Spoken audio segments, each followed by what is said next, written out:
हमसे जान मांगेगी, जान देंगे। माल मांगेगी, माल देंगे। वक्त मांगेगी, वक्त देंगे। अगर इस देश को उस वक्त यह जरूरत आ जाएगी कि तुम औलाद दो, तो मैं अपने औलाद को भी हिंदुस्तान के लिए कुर्बान को जरूरत पड़ेगी। हिंदू मुसलमान एक साथ खड़े होकर इस देश के लिए लड़ेंगे। मैं बोलना चाहता हूं और मैं बताना चाहता हूं आप लोगों को कि यह वह देश है कि जब अंग्रेज इस देश में आया तो इस अंग्रेज को भी यहां से भगाने का काम किया। और आप कौन सी जी, जैसा जैसा आप लोगों का हुक्म होगा वैसे। इनका जो शेर था आप लोगों की मांग आ रही है कि दोबारा उस शेर को पढ़ा जाए। लोगों को पसंद आया, एक बार जोर से फिर से दोबारा हो जाए। अगर दोबारा सुनना चाहते हो तो हाथ उठाकर बताएं।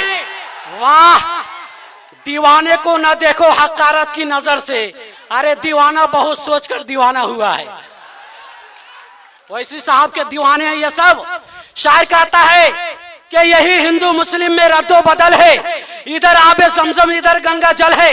इधर देखो सीता जी बन को चली है, इधर भी तो मरियम पर उंगली उठी है। उधर देखो शंकर ने कंकर उड़ाए, इधर भी तो ईसा ने मुर्दे जिलाए।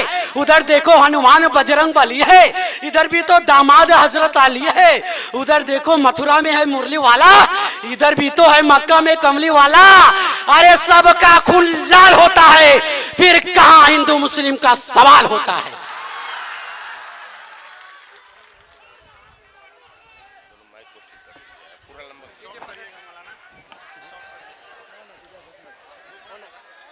अब लोगों का मांग हो रहा है कि तो कुछ बोला जाए, तो आइए कुछ बोला जाए। और मैं आपको बताना चाहता हूं, मौलाना अबुल कलाम आजाद का नाम सुने होंगे।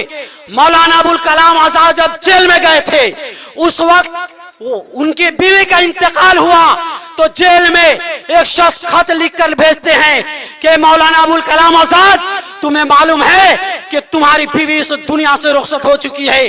मौलाना अबुल कलाम आजाद, अगर तुम अंग्रेज के खिलाफ जो फतवा दिया है तुम बोल दो कि मैं वापस लेता हूं। मौलाना अबुल कलाम आजाद ने कहा कि आजाद कल भी वही फतवा दिया था, आज भी वही फतवा देता है और कल आइंदा भी यही फतवा रहेगा कि अंग्रेज के जेल में भर्ती होना हराम है, हराम। जब मौलाना अबुल कलाम आजाद ये बात कहे तो लोगों ने कहा कि फिर जेल से आपको छोड़ा नहीं जाएगा। मौलाना अबुल कलाम आजाद कहा, तुम छोड़ो या ना छोड़ो, अंग्रेज के खिलाफ जो मैं फतवा दे दिया हूं वह क़यामत तक वही फतवा रहेगी।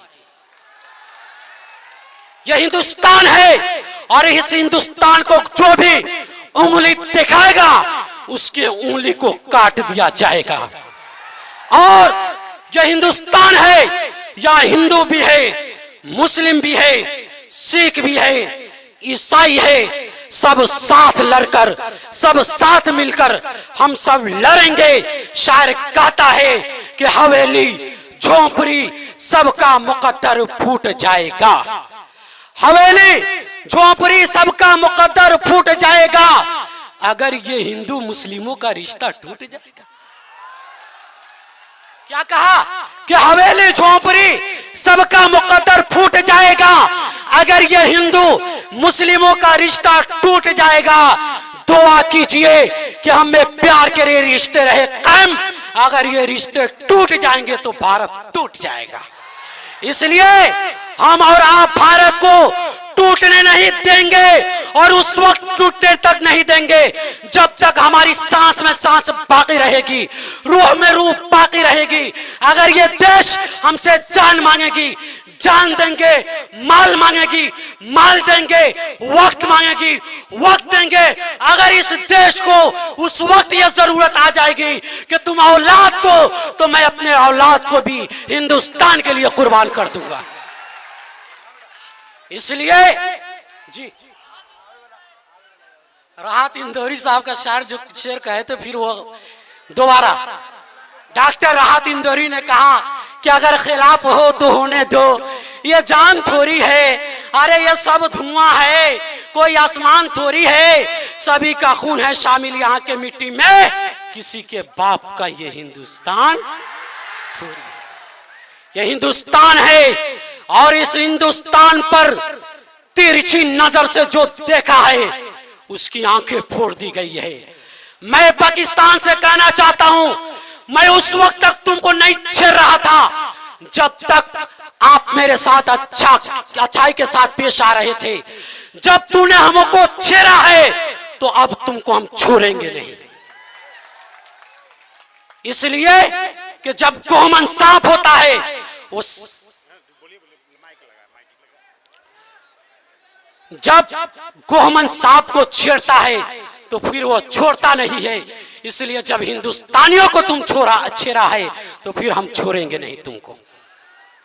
याद रख लीजिए, डॉक्टर उदय प्रताप ने कहा था, ऐ मेरे हिंदू भाइयों, ऐ मेरे मुस्लिम भाइयों, हिंदुस्तान का एक एक फर्द से मैं आवाज लगाकर कहना चाहता हूं, यह हिंदुस्तान का मामला है, कोई जात बिरादरी का मामला नहीं है कि सिर्फ मुसलमान लड़ेंगे, हिंदू नहीं लड़ेंगे, हिंदू लड़ेंगे, मुसलमान नहीं लड़ेंगे। नहीं नहीं, ये देश जब आजाद हुआ था तो यहाँ हिंदुस्तान में मुसलमानों की भी कुर्बानी है, हिंदुओं की भी कुर्बानी है, सिखों की भी कुर्बानी है और इसके अलावा ईसाइयों की भी कुर्बानी है, यानी तमाम लोगों की कुर्बानी है और तब जाकर ये देश आजाद हुआ है। इसलिए फिर वो वक्त आ चुका है कि ढाका के इनकलाबी सरजमीन से, असदुद्दीन ओवैसी के मंच से मैं कहना चाहता हूं कि फिर ये चंपारण के इनकलाबी सरजमीन से इनकलाब बर्पा होगा। जी, आपको मालूम है कि डॉक्टर उदय प्रताप ने क्या कहा कि ना तेरा है ना मेरा है, बल्कि यह हिंदुस्तान सबका है। नहीं समझी गई बात तो नुकसान सबका है। इसमें मिल गई नदियां जो दिखाई नहीं पड़ती, महासागर बनाने में मगर एहसान सबका है। ऐ मेरे वतन के बाशिंदों, अब आओ कुछ ऐसा काम करो। कब तक हिंदू मुस्लिम करते रहिएगा? आइए, हिंदुस्तान पर अंग्रेज जब लड़ा था तो मुसलमान और हिंदुओं ने आगे बढ़ा था, और जब पाकिस्तान हिंदुस्तान में आकर हिंदू भाई और मुसलमान भाई को मारा है तो इसके खिलाफ भी हम लोग आगे बढ़ेंगे। ये मत सोचिए कि हिंदू की तादाद ज्यादा थी, मुसलमान की तादाद कम थी। मैं आपको बताना चाहता हूं, एक हिंदुस्तानी था, उसके बाद वह हिंदू है या मुसलमान है, वह सिख है या ईसाई है, सबसे पहले वह हिंदुस्तानी है। और हिंदुस्तानी को जो भी आंख दिखाएगा उसकी आंख को फोड़ दिया जाएगा। ऐ मेरे वतन के बाशिंदों, अब आओ कुछ ऐसा काम करो, इस मुल्क से नफरत खत्म करो और आपस में मोहब्बत आम करो। क्या कहा शायर ने, क्या कहा सुनिए कि ऐ मेरे वतन के बाशिंदों, अब आओ कुछ ऐसा काम करो, इस मुल्क से नफरत खत्म करो, आपस में मोहब्बत आम करो। जब एक वतन है हम सबका तो फिर आपस में झगड़ा कैसा? हम अल्लाह अल्लाह करते हैं और आप भी अब राम राम करो। नहीं समझ में आया? ऐ मेरे वतन के बाशिंदों, अब आओ कुछ ऐसा काम करो, इस मुल्क से नफरत खत्म करो, आपस में मोहब्बत आम करो। जब एक वतन है हम सब का तो फिर आपस में झगड़ा कैसा? हम अल्लाह अल्लाह करते हैं और आप भी अब राम राम करो।